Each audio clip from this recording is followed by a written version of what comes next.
Hi guys, let's talk about complex roots. Complex root.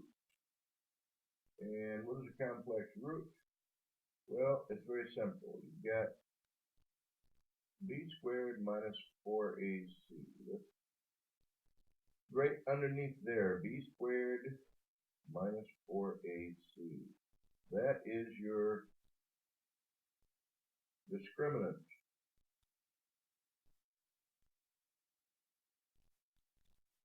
Discriminant. That's the name of that. This thing right here, b squared minus 4ac, the discriminant. Here's how that works. If ax squared plus bx, plus c equals 0, and a does not equal 0, then if b squared minus 4ac is greater than 0, then you have two real solutions. In other words, two distinct real numbers that are solutions to this equation. If b squared minus 4ac equals 0, one real solution. And if b squared minus 4ac is less than 0, then you have 0 real solutions. Okay? Everybody understand that? I hope so, because I'm going to wipe it out and show you what I'm talking about. Suppose you have 2x squared. Oh my goodness, let's try this again. 2x squared plus 4x plus 1 equals 0. Obviously, a is 2, b is 4, c is 1. What is b squared minus 4ac? What does that equal? That's easy. 4 squared is 16 minus 4 times 2 times 1, which is 8. And that's 8. So this is 8 is greater than 0.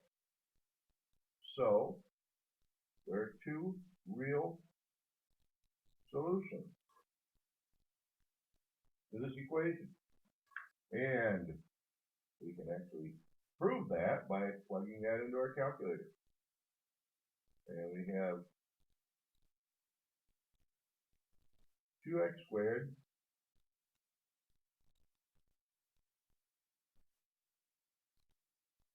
plus 4x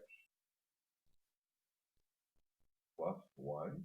And if it's equal to 0, that's where this graph crosses the x-axis, remember. So let's take a look at the graph.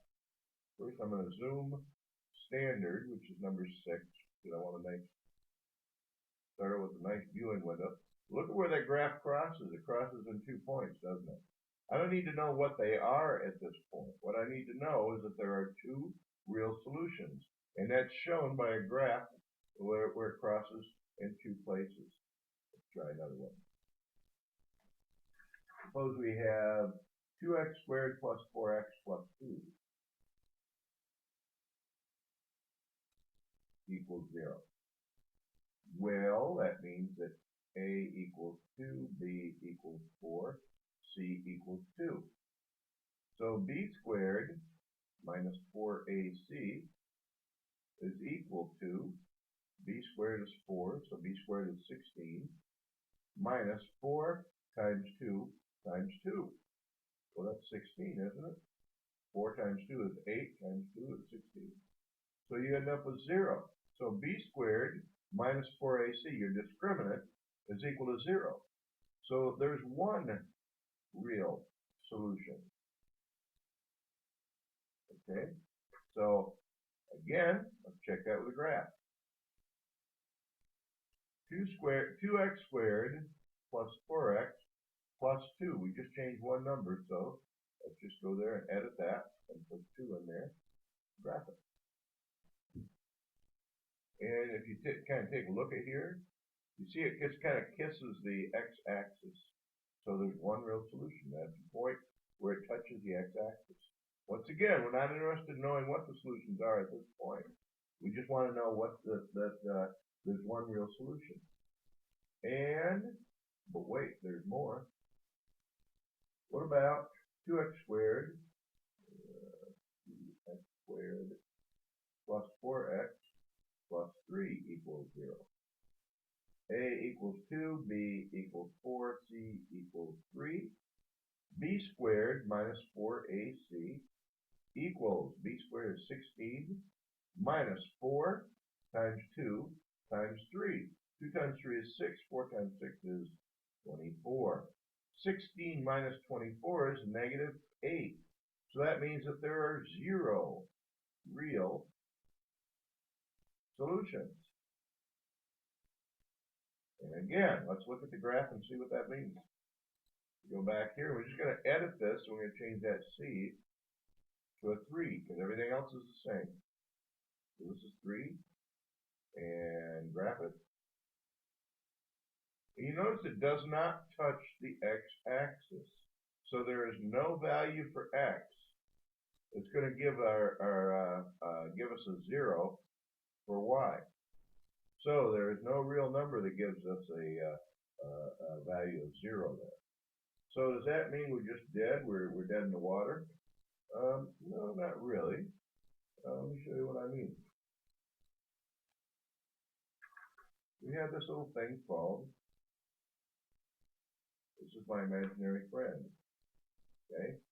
This is the imaginary unit. Now, you know that, don't tell me that the square root of negative 1 is negative 1, because a negative times a negative is always a positive.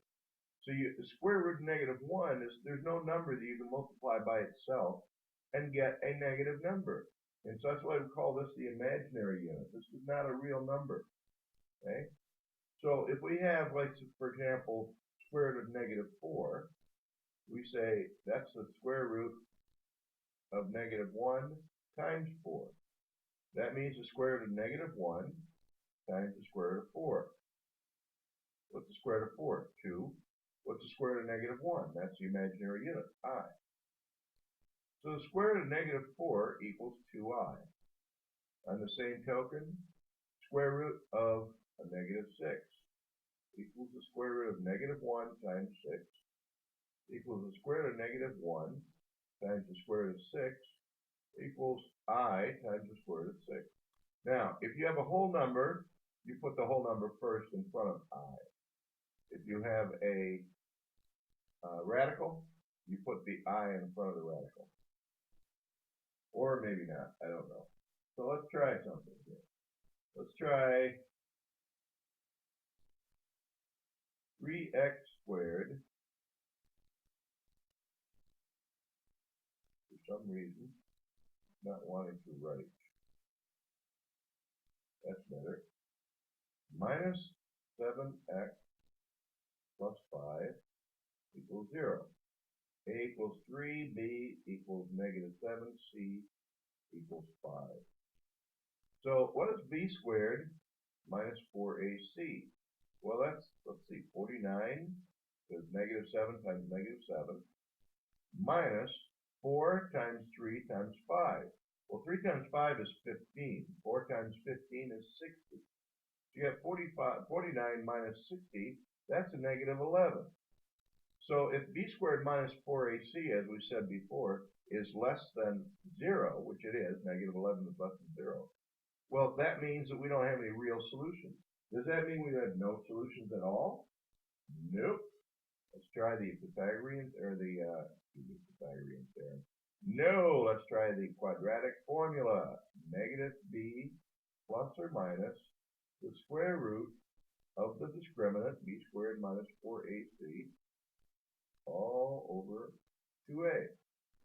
What's that is that? Negative 7 is 7 plus or minus the square root of, well, I already calculated b squared minus 4ac up here. So that's going to be negative 11. Okay. All over 2 times a, which is 6.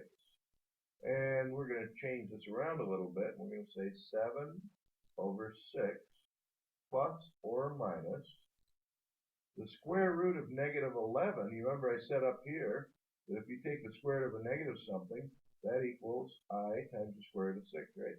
So this is going to be I times the square root of 11 over 6, okay? So what we have here, this is called a complex number. This is a complex number. It's in the form A plus BI. A is the real part of that number, and BI is the imaginary part of the number. All right? So A and B are real numbers, but I is the imaginary unit. So this is a complex number. That's how it goes. It's in the form A plus BI. So, and if you rearrange this a little bit too, you get 7 over 6 plus square root of 11 over 6 times I. So A in this case is 7 over 6. B is square root of 11 over 6. But we'll talk more about that the next time. And for now, that's enough for now. Thank you very much.